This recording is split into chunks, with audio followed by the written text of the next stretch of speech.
Good morning and welcome to my channel. Today is the Sunday, the 8th of February 2026. It is a bit windy, but it is quite warm here, 22 degrees Celsius in the northeastern Thailand. Love it. I really like it when the wind is blowing a little bit. It just feels so much fresher. Today I just wanted to give a little small update. I was planning on doing a sardine fasting and I kind of got halfway into it. Not really half-hearted into it, I would say, because at the same time as I started that out, I also found a lot of very good recipes, zero carb recipes, high fat content recipes for various desserts. And I can't remember if I mentioned that in my other videos, but the whole idea that I can eat cheesecake and still be in ketosis is fantastic. So I decided actually to make a small test on that, which meant I was going to see how I could stay in ketosis despite eating chocolate, peanut butter balls, chocolate mousse, and cheesecakes. And I mean, in normal terms, that would be a disaster for any diet. But I started out at zero point 0.2 in ketosis. The following day, it was at 0.7, and then it was at 1.0 and at 1.1. And mind you, in all these days, I started the day with my regular hot cocoa and a cheesecake. I got at least 2 pieces of chocolate a day because I use them as my fat content for the medicine I take that is supposed to be taken with some fat for a better uptake. And I've also found this mousse recipe, high protein mousse recipe, really, really delicious. So I also got that 1 or 2 a day. And despite of that, my numbers were just going nicely upwards. But then I went to one of my favorite coffee shops here in close proximity to where I live. And this young couple who's got these coffees, wonderful people, absolutely love them. And they're very passionate about their little coffee shop and they're very passionate about coffee. But they also made a restaurant just right next door where they're experimenting with pizzas. And they were so keen on me trying these pizzas and I keep turning them down because I just cannot eat bread. I haven't eaten bread for a very long time, but eventually I caved in, and so I wanted to see how much impact it actually has if I eat a big 12-inch pizza. And it was a quite good pizza. Not the best in the world, but they have been taught by some Italians, so I think part of my lack of approval of the pizza, if you will, is the fact that I'm used to these, which has got nothing to do with pizza really, from Denmark, where we're basically just take a piece of bread and then we put as much meat and cheese on top of it as we can and so many different kind of cheeses as we can. So it becomes more like a, I don't know what you would call that in English, but anyway, it's not pizza to make it in Italy anyway. So I would say the bread was very, very good, very good. And since I haven't been eating bread for a long time, it was a treat. But there's a lot of carbs in bread. And the next day, my ketosis level had dropped to 0.3, which is still very impressive. I did not get knocked out of ketosis because of it. So yesterday I had a couple of meals with the minced salmon, which instead of mixing in with breadcrumbs, I mix it in with almond powder, which is an important little topic that I'll come to a little later here. And I got my usual cheesecake, my usual chocolate, and chocolate mousse. I got some pickled cucumbers. And I kind of think that was it. And it didn't rock with my ketosis level today. It was a 0.3 again.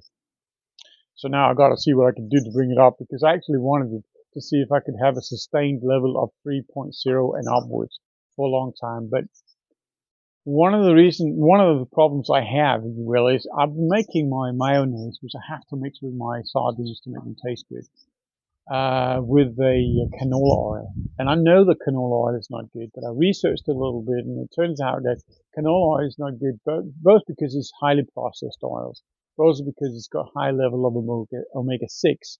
But omega-6 is basically just an issue if you have it imbalance with omega-3. And since I only eat it with sardines or mackerels, which is higher on omega-3, and I also do supplement with omega-3, then it kind of balances out. That's been my excuse. But I just yesterday or the day before yesterday realized I could actually make a mayonnaise with lard. So now what I'm going to do is today probably going to experiment to see how that's going to come out and taste, which is by far much more healthy than doing it with canola oil. But how it's going to taste, that's a different thing. I think obviously I'm doing it for the taste as well.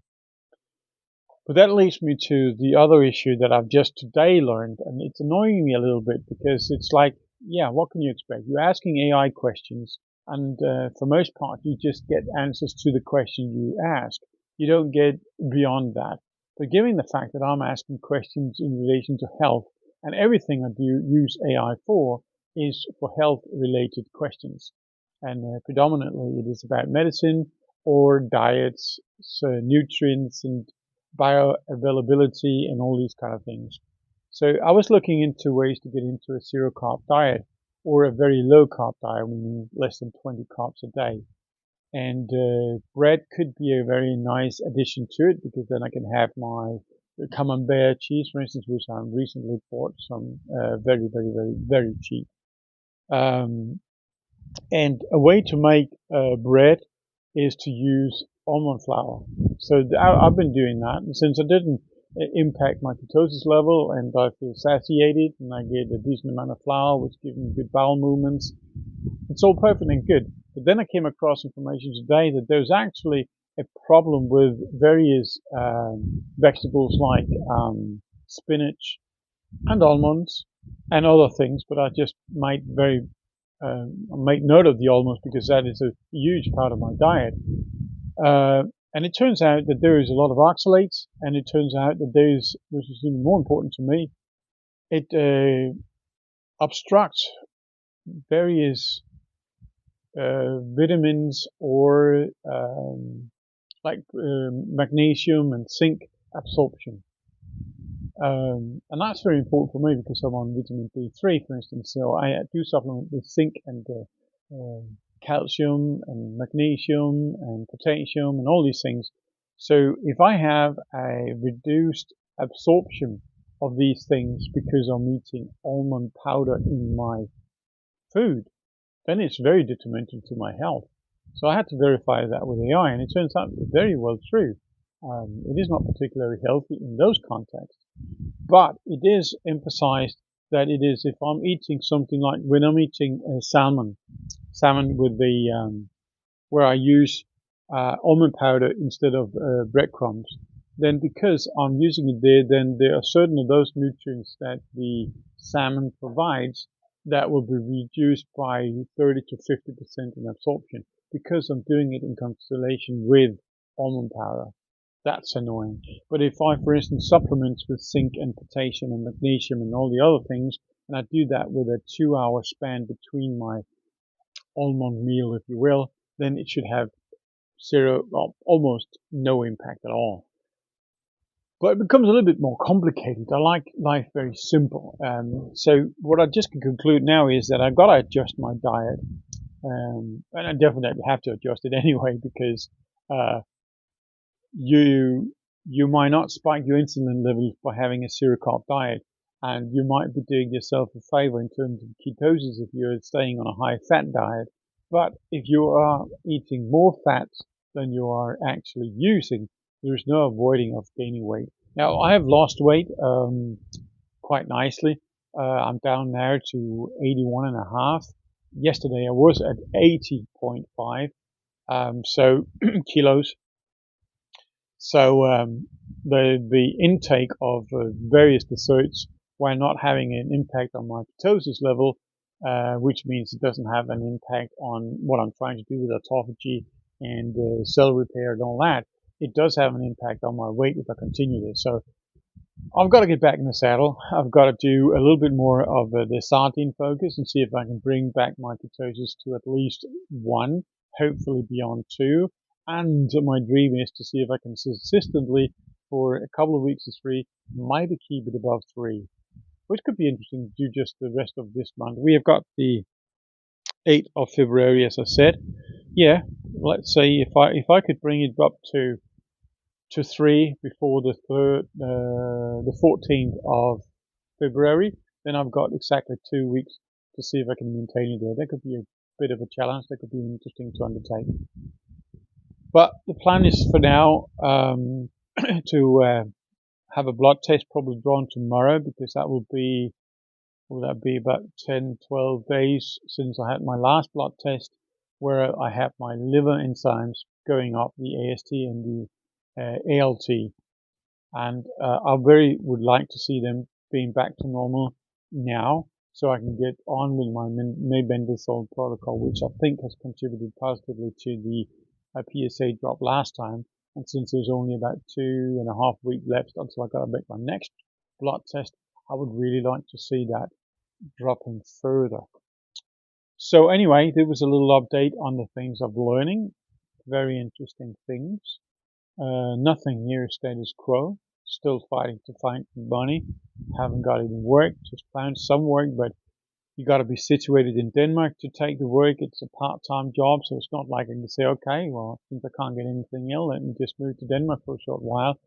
That wouldn't work, because the money I would be making there wouldn't be enough to cover the monthly cost. So it might be enable for me to stay on a status quo, but status quo is much easier to make down here in northeastern Thailand than it is to do in Denmark. So I just have to keep looking.